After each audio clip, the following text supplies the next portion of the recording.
Ang bango kaya. Gisa-gisa lang tayo, guys. Lagay na natin tong ating gulang guys. Ayan. Ayan na. Oh. Diba? Ang ating lulutuin. Ayan. Ako lang naman ang kakain dyan, guys. Masarap sana kung may kamatis. Kaso, wala akong nabiling kamatis.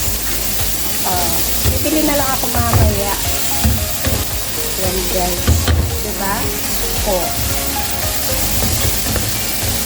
Gisa-gisa lang natin yung gulay. Iluto lang natin yan sa oyster sauce. Ganyan lang, guys, kasimple ang ating gulay. Ayan na, guys. Oh. Hindi lang ang gulay natin. Dahon. Ganyan lang. Oh. Tururun. Yan. Ayan, guys. Oh, gisa-gisa lang yan. Ay, ang sarap.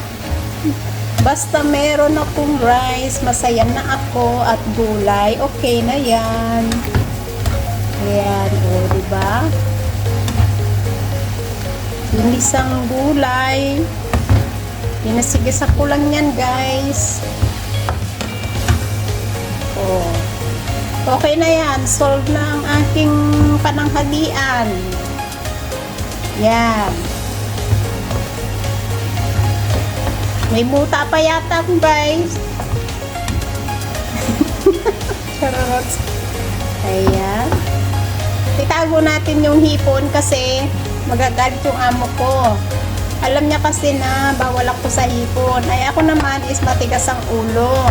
Sabagay, mayroon kasi akong gamot. Ayan. Oh, ganyan lang ang ating ulam. Ginisang gulay sa oyster sauce. Oh, diba? Masaya na ako niyan. Basta may kanin. Rice is life. Oh, diba?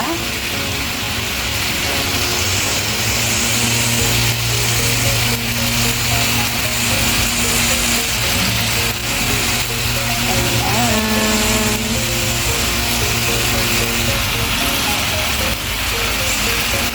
Ay, oh.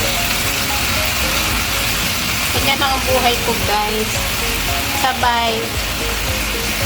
Pag nagluluto ako, oh, tignan nyo ang kalat ng aking lababo at naka-live pa. Ayan, nakaluto na rin tayo. Maraming po salamat sa ating silent viewers, members, super chatter, OYTV supporters, OFW, at sa live host, sa lagi napapasagot sa ating premiere during the day and the night. Maraming po salamat. God bless and muah muah chup chup. Mwah!